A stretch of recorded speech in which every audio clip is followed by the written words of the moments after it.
자, 그런데 우리 하나님께서 35장에서 야곱에게 나타나셔가지고 베델로 내려가라. 내가 거기서 너와 함께 하겠다라고 말씀하십니다. 자, 그래서 이제 야곱이 자기가 약속했던 게 깨달은 거예요. 그래서 야곱이 이에 자기 집안 사람들과 자기와 함께한 모든 자들에게 이르되, 자, 그러니까 이제 자기 집안 사람들과 자기와 함께한 모든 자라는 건 이제 야곱의 아들들과 또 세겜성에서 납치해온 여자들과 아이들에도 해당하는 이야기겠죠. 그들에게 이르되, 너희 중에 있는 이방 신상들을 버리고 자신을 정결하게 하고 너희들의 의복을 바꾸어 입으라. 우리가 일어나 베델로 올라가자. 내 환난 날에 내게 응답하시며 내가 가는 길에서 나와 함께 하신 하나님께 내가 거기서 이 베델에서 제단을 쌓으려 하노라 라고 이야기합니다. 그러니까 지금 이 스토리가요, 그 창세기 14장에 롯을 되찾은 사건, 그 다음에 15장에 하나님이 나는 너에게 큰 방패다 라고 약속하신 이 언약과 지금 34장과 5장 스토리가 흡사해 보여요. 그러니까 롯 대신 디나가 문제의 원인이 됐었던 거죠. 롯도 보니까 그 소돔이 좋아 보였고 디나도 보니까 세겜성이 좋아 보였단 말이에요. 그래서 그게 문제의 원인이 됐었던 거죠. 문제는 해결이 됐는데 하나님과의 언약을, 하나님께서 이제 나타나셔가지고 야곱에게 언약을 세워주시는 장면이 바로 35장입니다. 자, 그래서 우리 다 같이 우상을 버리자. 야곱이요, 세겜에서 회개하고 우상을 버리자라고 자녀들과 같이 함께한 자들에게 설득을 합니다. 그래서 자, 그들이 이제 4절에 보니까 자기 손에 있는 이방 신상들과 이제 드라빔 같은 거죠. 이방 신상들과 자기 귀에 있는 귀고리들을 야곱에게 주는지라. 그러니까 귀고리는 왜 줬냐면은 이 귀고리 안에다가 우상을 새겨가지고 귀에 차고 있었던 거예요. 이 당시 문화가. 실제로 이때 발견된 어떤 귀걸이는 달처럼 생겼다고 해요. 그러니까 어떤 사람은 달신을 섬기고 그런 거였죠. 우상이랑 연결되어 있는 장신구들, 그리고 작은 우상들을 다 빼다가 야곱에게 줍니다. 근데 왜 이 사람들이 이렇게 야곱에게 순수하게 허락을 하느냐? 지금 자기들이 저질렀는데 그 저지른 일로 말미암아 주변 도시들에게 이 소문도 알려졌고, 저 야곱이란 놈이 와가지고 우리 함께했던 세겜성 사람들을 몰살시켜버렸어. 저 야곱이란 놈을 없애야 돼. 이렇게 사람들이 이를 갈고 있다는 것을 야곱의 자손들도 알고 있었던 거예요. 자식들도. 그래서 아빠가 회개하자고 하니까 이제 다 같이 순순히 다 자기들의 우상들을 내어줍니다. 자, 그래서 야곱이 그것을 세겜 근처 상수리 나무 아래다 묻고 그들이 이제 다 회개를 하고는 베델로 떠나요. 그들이 떠났으나 하나님께서 사면 고울들로 크게 두려워하게 하셨으므로 야곱의 자식들을 추격하는 자는 없었더라. 이렇게 이야기합니다. 자, 그러니까 야곱이요, 왜 세겜에서 정결의식을 행했을까? 베델에서는 깨끗하게 돌아가고 싶었던 거였을 거예요. 베델은 하나님의 집이니까. 그래서 정결한 상태로 하나님께 가고 싶어서 세겜에서 정결의식을 했던 것 같고, 다들 순순히 내놓은 이유는 야곱의 말만 따라 무서웠기 때문이에요. 자, 그래서 이제 그 사람들이 베델로 돌아와서 그곳을 엘베델이라고 이름을 지었는데, 베델 자체가 이제 베델은 하나님의 집이라는 뜻인데 엘베델이니까 이런 거죠. 직역하면은 하나님의 집의 하나님, 베델의 하나님 이런 뜻이죠. 베델의 하나님. 이는 그의 형의 낯을 피할 때에 하나님이 거기서 그에게 나타나셨습니다. 리브가 유모 드보라가 죽었다라고 해요. 그 다음에 야곱이 바단 아람에서 돌아오매 하나님께서 다시 야곱에게 나타나서 그에게 복 주시고, 자, 하나님도 말씀하십니다. 네 이름을 야곱이라 하지 않고 이스라엘이 네 이름이 되리라 하시고 그의 이름을 이스라엘라 부르시고, 하나님이 그에게 약속하되 나는 전능한 하나님이라 생육하며 번성하라. 한 백성과 백성들의 총회가 너에게서 나오고 왕들이 네 허리에서 나오리라. 내가 아브라함과 이삭에게 준 땅을 너에게도 주고 내가 네 후손들에게 그 땅을 주리라 하시고, 하나님께서 그와 말씀하시던 곳에서 그를 떠나 올라가시는지라. 야곱이 하나님과 자기와 말씀하시던 곳에 기둥 곧 돌기둥을 세우고 그 위에 전제물을 붓고 또 그 위에 기름을 붓고 하나님이 자기가 말씀하시던 곳의 이름을 베델이라 불렀더라. 자, 하나님께서 나타나셔가지고 두 가지 약속해 주세요. 하나는 생육과 번성이에요. 두 번째는 땅입니다. 땅. 아브라함과 이삭에게 준 땅을 너에게도 주겠다. 생육과 번성은 사실 자손의 약속을 포함하고 있죠. 왕들이 네 허리에서 나오리라. 자, 근데 슬픈 일이 일어납니다. 16절에 이 라헬이 난산을 해가지고 죽어요. 지난번에 이야기한 것처럼 죽어서 라헬이 죽기 전에 슬픔의 아들이야 이러면서 베논이라 불렀는데 그의 아빠가 그의 이름을 베냐민, 그래서 오른손의 아들이라고 이름을 바꿔줍니다. 자, 라헬이 죽으니까 참 슬펐겠죠. 야곱이 제일 아꼈던 여자였는데, 근데 이제 오른손의 아들, 왜 오른손의 아들이라는 의미를 야곱은 붙였을까? 성경에서 손은 권능을 의미하죠. 근데 이 오른쪽이다, 오른쪽 우편의 앉으사, 이 오른편은요 권능과 존귀함을 의미합니다. 그래서 오른손의 아들이라고 한 거는 아마 권능과 존귀의 아들이라는 의미가 되지 않나 싶어요. 자, 근데 또 이제 일이 또 터져요. 라헬을 장사했는데, 자 22절에 보니까 이스라엘이 그 땅에 거주할 때, 이제 야곱에서 이스라엘로 바뀌었죠. 루벤이 가서 그 아버지의 첫 비라와 동침함에 이스라엘이 이를 들었더라. 이 루벤이라는 첫째 아들이 사고를 칩니다. 자기 아빠의 첫 비라와 동침합니다. 이 비라는 라헬의 시녀였거든요. 라헬이 죽으니까 이제 만만하게 보였나? 자기 여주인이 죽었잖아요. 이스라엘이 이를 들었더라. 하여튼 야곱이 이 사건을 기억을 해둡니다. 루벤이 저질렀던 사건을. 야곱의 아들은 열둘이라. 레아의 아들들은 야곱의 장자 루벤과 그 다음 시므온과 레위와 유다와 이사갈과 스불론이요. 라헬의 아들들은 요셉과 베냐민이며, 라헬의 여종 비라의 아들은 단과 납달리요. 레아의 여종 실바의 아들들은 갓과 아셀이니 이들은 야곱의 아들들이요 바단 아람에서 그에게 낳은 자더라. 그러니까 라반에게 있을 때 이제 낳아준 아들들이라고 합니다. 베냐민을 제외하고는. 잠깐만, 이제 우리가 요한계시록 7장으로 가면요 14만 4천이 등장하는 장이거든요. 그렇기 때문에 14만 4천에게 인을 치는 내용이 들어있어서 이 12지파의 이름이 등장하는 곳이 요한계시록 7장이에요. 자, 여러분이 한번 35장 23절 이하와 이 7장 5절 이하를 같이 보시면, 자, 유다지파, 유다 나오죠? 루벤은 뒤로 빠졌어요.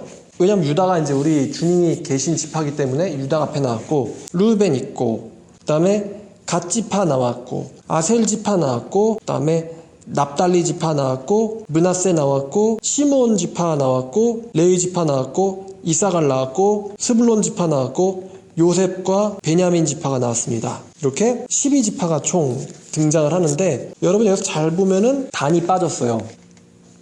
왜 단이 빠지냐면은 이 단지파가요 아주 끔찍한 일을 저질러 버려가지고 그 끔찍한 일 때문에 아마도 여기 요한계시록에서는 빠진 것 같아요. 조금 다르죠? 야곱의 아들들이랑 이 요한계시록에 있는 12지파의 이름이랑요. 27절, 드디어 이제 야곱이 아버지 이삭이 갑니다. 기럇 아브라는 곧 아브라함과 이삭이 거류하던 헤브론이라는 도시였어요. 이삭의 나이가 180세라 이삭이 나이가 많고 늙어 기운이 다음에 죽어 자기 열조에게로 돌아가니 그의 아들 에서와 야곱이 장사하였다라고 얘기합니다.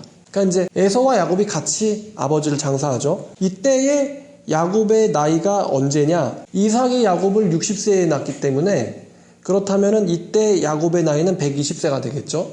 36장은 에서의 족보인데 에서의 족보는 크게 중요하지 않기 때문에 껑충 뛸 거예요. 다만 몇 사람을 볼 건데, 에서의 족보에서 12절에 아말렉이 있습니다.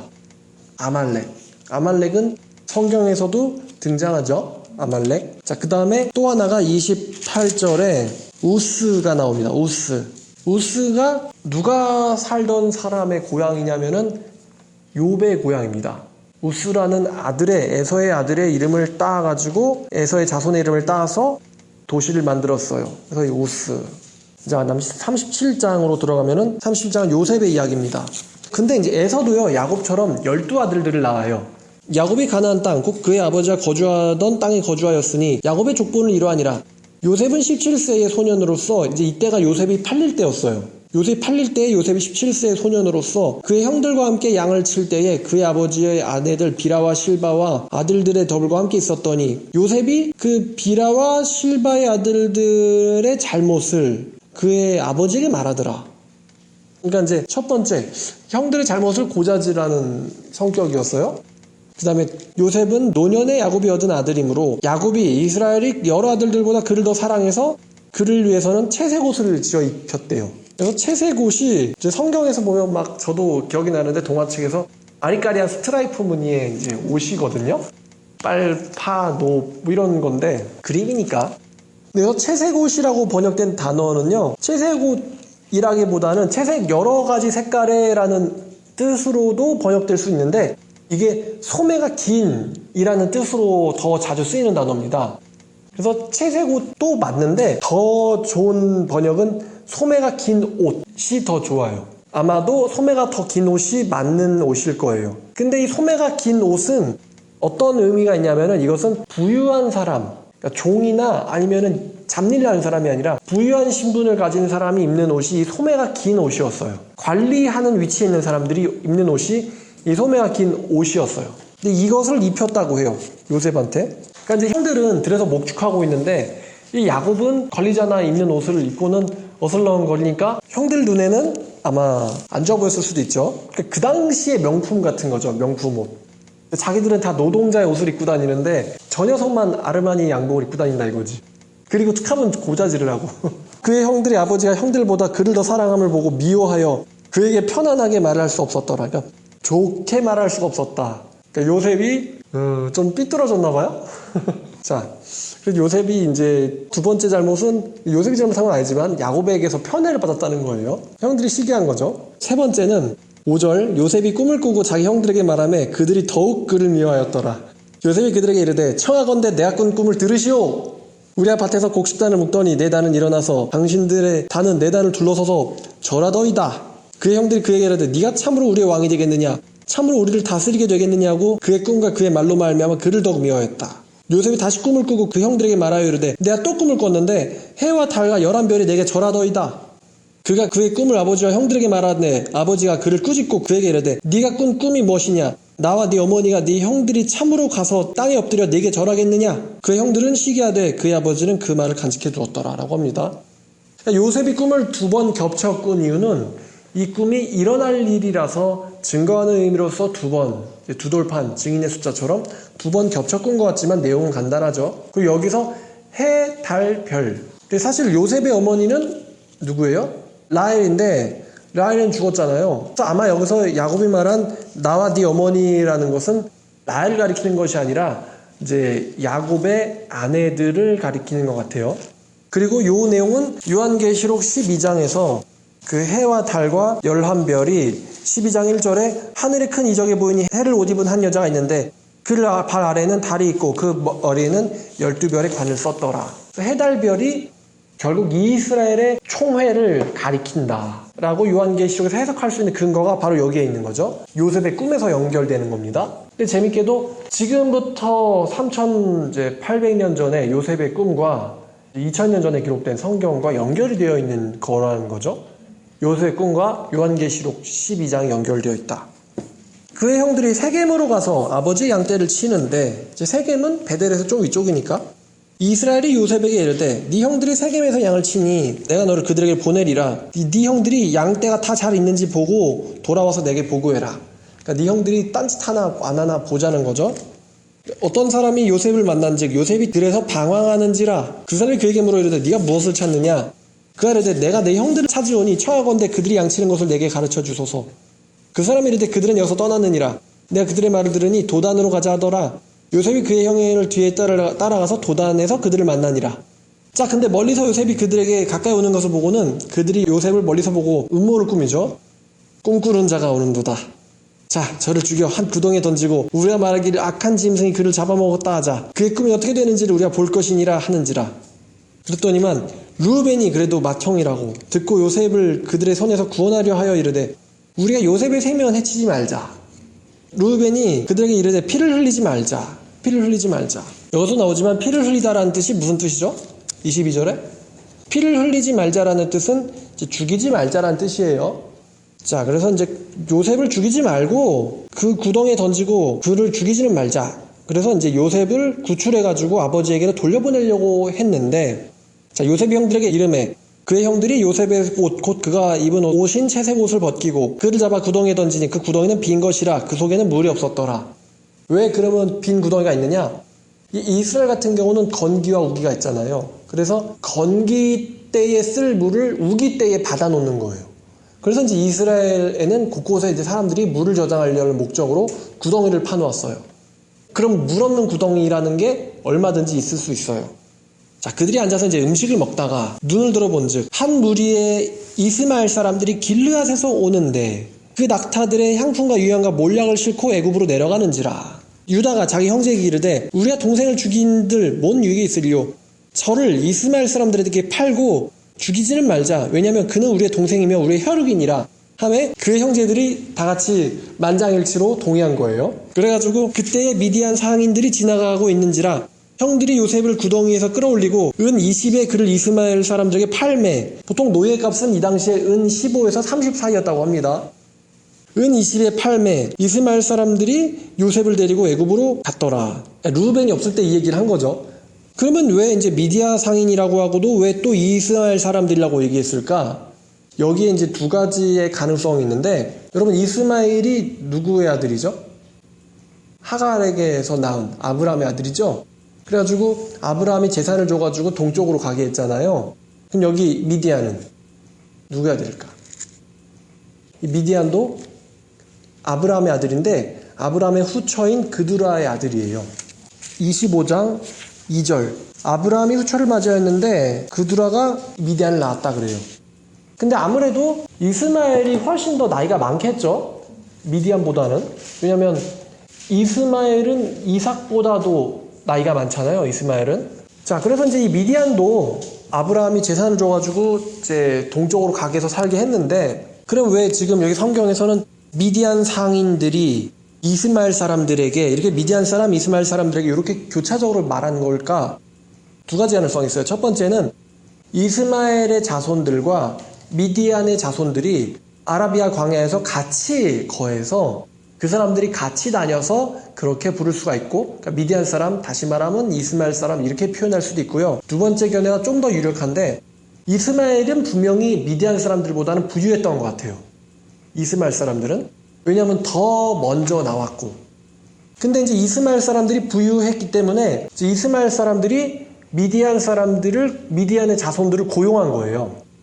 미디안의 자손들을 고용해가지고 한마디로 이집트와 무역하는데 미디안 사람들을 부린 거죠. 그래서 돈은 이스마엘 사람들이 갖고 있지만 불이 실제로 가서 그것을 사고 팔고 거래하는 사람들은 이 미디안 사람들이기 때문에 미디안 상인인데 이스마엘 사람들, 이렇게 표현을 했던 것 같아요. 이게 더 유력합니다. 그러니까 이거 여기 보면 어떻게 보면 성경에서 최초의 무역 활동이라고 볼 수 있겠죠. 그럼 저 동쪽이면은 이스마엘이면 저 동쪽, 예를 들어 뭐 이란이나 이라크 그쪽인데 애굽은 저기 이스라엘 국가 아래쪽이잖아요. 저기 그 먼 거리를 왔다 갔다 하면서 무역하는 이 최초의 무역상들, 이 바로 이 사람들이었던 것 같아요. 그리고 야곱의 아들도 이것을 알고 있었고, 야, 저 무역상들에게 팔아버리자. 죽이지는 말고. 자, 그래서 팔아버립니다. 그래서 29절에 루벤이 돌아와서 구덩이를 본즉 거기에 요셉이 없는지라. 자기 옷을 찢고 아우들에게 돌아와서 이르되 아이가 없도다. 나는 어디로 가야 하느냐? 라는 되게 원초적인 질문을 합니다. 이제 이게 한마디로 멘붕이죠. 먼저 멘붕을 한 거예요. 루벤은 아들을 살려서 아빠한테 보낼 생각이었는데 아이가 없는 거예요. 그래가지고 이제 얘네들이 짜가지고 요셉의 옷을 갖다가 수렴소를 죽여가지고 수렴소의 피로 옷을 적시고는 한마디로 이제 지금 증거를 조작하는 거죠. 그 채색 옷을 보내어 아버지에게 가지고 가서 이르기를 우리가 이것을 발견하였으니 아버지의 아들의 옷인가 보소서 하며 아버지가 그것을 알아보고 이르되 내 아들의 옷이라 악한 짐승이 그를 잡아먹었도다. 요셉이 분명히 찢겼도다 하고 자기 옷을 찢고 붉은 배로 허리를 묶고 오랫동안 그 아들을 위하여 애통하니 그의 모든 자녀가 위로하되 위로를 받지 아니하며 이르되 내가 슬퍼하여 스올로, 이제 스올은 죽은 자의 무덤이에요.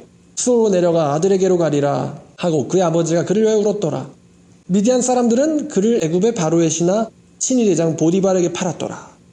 애굽에 이제 종이 돼 버렸죠, 요셉이. 자, 그 다음에 이제 마지막 이제 38장인데 38장은 유다와 다말의, 이건 약간 그 외전 같은 스토리예요. 메인 스토리에선 떨어진 외전 스토리인데, 한편 유다가 자기 형제들로부터 떠나 내려가서 아둘람 사람 히라와 가까이 하니라. 이 아둘람 사람 히라와 유다가 서로 친구예요. 유다가 거기서 가나안 사람 수아라는 자의 딸을 보고는 야, 니네 동네 수아라는 자의 딸이 참 이쁘더만. 그래가지고 수아의 딸을 데리고 동침하여 아내를 삼는데, 그 수아의 딸이 임신하여 아들을 낳으니 첫 번째 이름은 엘이고 또다시 임신하여 아들을 낳으니 두 번째 이름은 오난이고 또다시 임신하여 아들을 낳게 했는데 세 번째 이름은 셀라예요. 자, 그리고 이제 장자 엘을 위하여 아내를 데려왔는데 그 아내의 이름은 다말이다 라고 합니다. 다말. 근데 유다의 장자 엘이 여호와가 보시기 악함으로 여호와께서 그를 죽이신지라. 그리고 두 번째, 이제 이게 뭐냐면은 이게 원시 족장 세대에 있었던 계대 결혼이라는 거거든요. 그러니까 형이 계보를 잇는 게 이게 원칙인데 형이 죽으면은, 형이 아들 없이 죽으면은 그 계가 끊기잖아요. 그 형의 대를 둘째가 대신 잇는 거예요. 그럼 자식은 둘째가 대신 낳고 기르지만 대는 형의 족보로 불리는 겁니다. 이 형의 족보를 잇게 하려고 하는 이게 계대 결혼이라는 건데, 유다가 아빠가 오난에게 이르되 네 형수에게로 들어가 남편의 아우된 본분을 행하여 네 형을 위하여 씨가 있게 하라.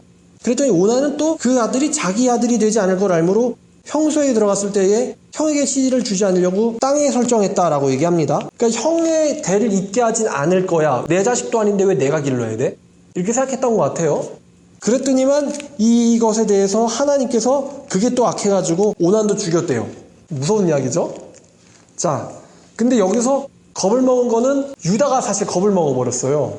지금 첫째 아들도 죽었죠. 둘째 아들도 죽었어요. 자, 유다가 그의 며느리 다말에게 이르되 자, 수절하고 네 아버지 집에 가 있어라. 수아 집에 가 있어라. 네 아들 셀라가 장성하기까지 기다려라. 그리고서는 셀라도 그 형들같이 죽을까 염려함이라. 사실은 이제 자기 아빠한테 가 있으라고 해놓고는 정작 셀라는 안 주려고 했던 거예요. 그러니까 유다는 분명히 야, 저 여자는 남자 잡아먹는 여자다.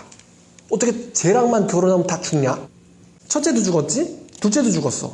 자, 그래서 셋째는 주면은 셋째도 죽겠지? 그래서 셀라는 안 주려고 했던 거예요.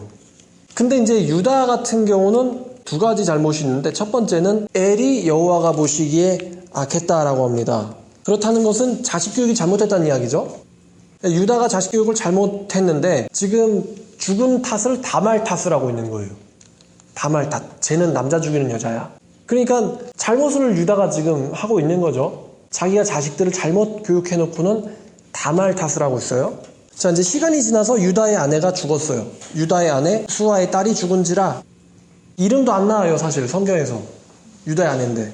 자, 그리고는 유다가요, 자기 아내가 죽었으니 위로를 받은 후에 그의 친구 아둘람 사람 히라에게 가서 자기 양털 깎는 자에게 이르렀더니 어떤 사람이 다말에게 말하되 야, 네 시아버지가 다시 왔더라? 딥나에 왔더라? 하니까 다말이 과부의 옷을 벗고는 갑자기 창녀처럼 옷을 입어요. 너울로 얼굴을 가리고 몸을 휩싸고 딥나 길곁 에나임 눈에 앉았으니 이는 셀라가 장성함을 보았음에도 유다가 자기에게 그의 아내로 주지 않음을 말미암았더라. 자, 그래서 유다가 이 다말을 보고는, 자기 며느리죠. 엘의 아내니까 며느리예요. 이제 며느리인 줄 몰라보고는 자, 나로 너에게 들어가게 하라. 그랬더니 뭘 주고는 들어올 겁니까? 그랬더니 유다가 염소 새끼 하나 줄게. 염소 새끼 하나 줄 테니까 내가 너에게 들어가게 해라. 그랬는데 이제 18절을 보니까 유다로 말미암아 다말이 임신했대요.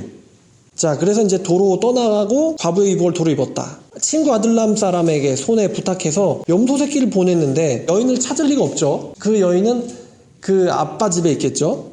그가 유다에게로 돌아와서 이르되 내가 그를 찾아봤는데 그곳에는 창녀도 없다 하더이다. 자, 석 달 후에 어떤 사람이 유다에게 일러 말하되 네 며느리 다말이 간음해서 임신했다. 그랬더니 유다가 그 여자를 그럼 꺼내서 불살라라 라고 이야기하는데, 그 여자가 끌려나갈 때에 사람을 보내어 시아버지에게 이르되 유다에게 말을 하는데 이 물건의 임자 때문에 내가 임신했다.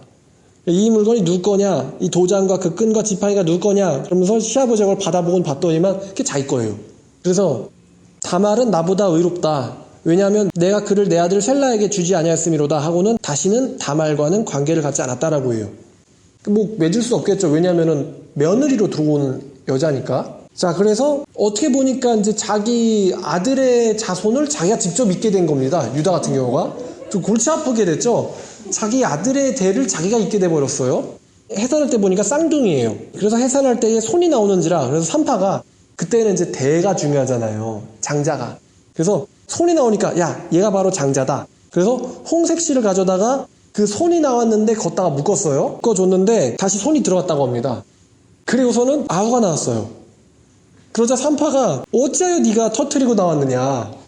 그래서 터트리고 나오느냐라고 하였으므로 그 나온 이름을 베레스라 하였고, 그의 형, 곧 손에 홍색실 있는 자가 그 다음에 나오니 그의 형의 이름을 세라라 불렀다라고 합니다. 근데 이 베레스와 세라, 이 이름을 보면요, 세라라는 이름의 뜻은요, 그냥 이름의 뜻이 먼저 나온 자라는 뜻이에요. 먼저 나온 자. 이게 세라의 이름의 뜻이고요. 베레스라는 이름의 뜻은요, 이게 깨고 부시고 나온 자가 이게 베레스라는 이름의 뜻이에요. 근데 베레스는요, 마태오 1장 3절에서 예수의 족보입니다. 베레스가. 원래 다말은 이 엘의 아내였고 오난의 아내가 되려고 했고 문제가 골치 아프게 됐죠. 그럼 원래대로면은 항렬수는 셀라의 아내가 돼야 되는데 이 셀라는 유다의 아들이잖아요. 근데 이 며느리가 유다의 쌍둥이를 낳아버렸단 말입니다.